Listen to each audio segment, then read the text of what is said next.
Hello. In this video, we're going to discuss data structures in the Go programming language. We'll start with the very basics, the definition and the purpose of data structures. So you might wonder, what are actually data structures and what are they good for? Data structures are essentially blueprints for organizing and storing data in a way that allows us to efficiently perform operations on that data. Think of them as building blocks of the application and the foundation of which we construct algorithms and solutions. There are several reasons why should we care about data structures. For example, efficient data storage, efficient data retrieval, problem solving, and memory management. So let's go into a little bit more details on each of them. So data structures allow us to store and manage data efficiently. Imagine we are building an application that will have a vast amount of information to handle. Without proper data structures, the data would be scattered, making it very challenging to access and manipulate that data effectively. Data structures ensure that data is organized, leading to efficient storage and retrieval.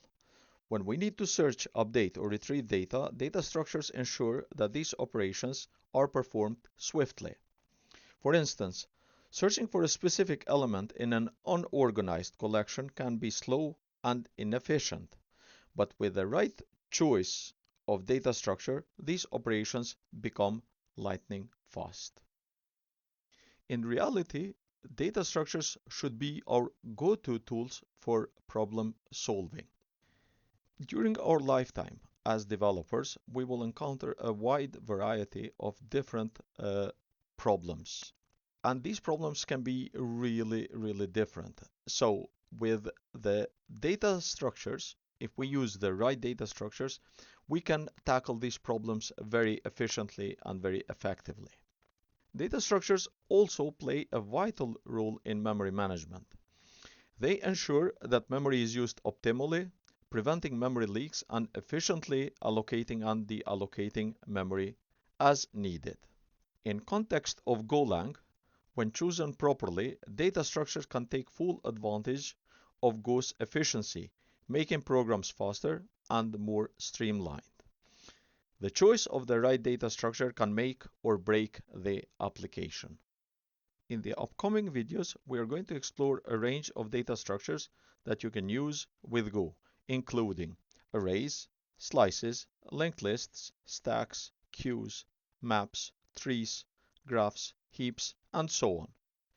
We'll deep dive into each one, providing examples, use cases, and practical coding demonstrations. But today we will start with arrays. So what is an array? An array is a collection of elements of the same type stored in contiguous memory locations.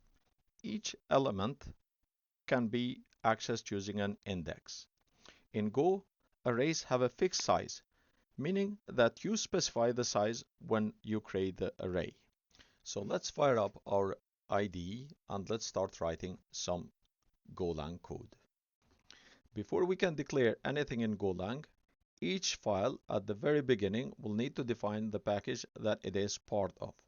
So let's make this file a part of the main package, then we can declare variables and functions. Now let's declare the main function, which will be the entry point for our application. Now we can declare arrays and variables here. So let's declare an array that is called fruits, and that will hold 5 string elements. To declare an array in Golang, we start with the keyword var, which basically tells the compiler that we're declaring a variable. Then we write the name of the array, which in our case is fruits,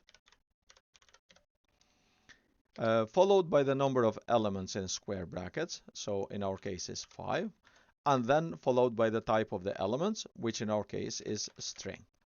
So in this example, we've declared an array named fruits that can hold 5 strings. We can also initialize an array when we declare it.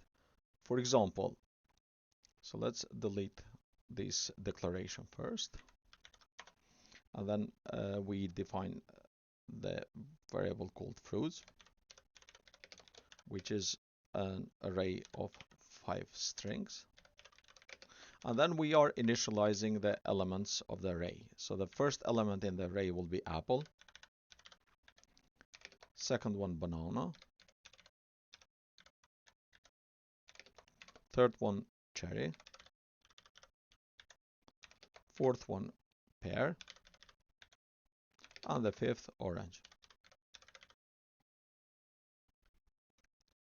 Now, to access elements in the array, we use their index. In Golang, indexes start with 0. For instance, to get the first fruit, we declare a variable that will hold the first fruit. So let's call the variable first fruit. And then we will access the first element, which is of index 0.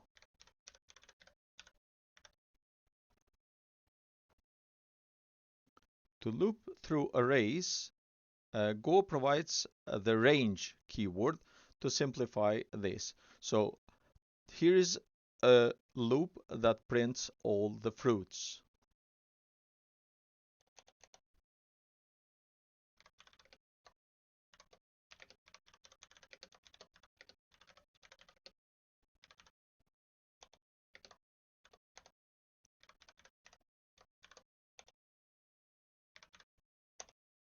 So if we run this application, let's comment this out. So, because if we don't comment this out, Golang actually complains, and basically it won't compile if we have variables declared that we are not using.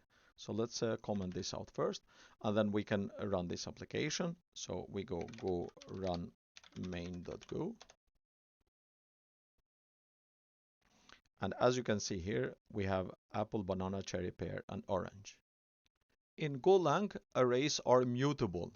So for example, if we want to change the third element on our fruits array from, let's say, cherry to blueberry, we would do it by saying fruits of element, so third element, and we can basically define the new value. So now if we run this application, now instead of pear, we should have a blueberry. As you can see, cherry, blueberry, and orange. In Golang, we can also print the array just by using println. So instead of looping through the array, we can actually just go and basically say fmt.println and fruits. And then if we run this, you can see that now the array is printed on the screen. It is crucial to understand that arrays in Go are value types. So when you assign an array to a new variable, a copy of the entire array is made.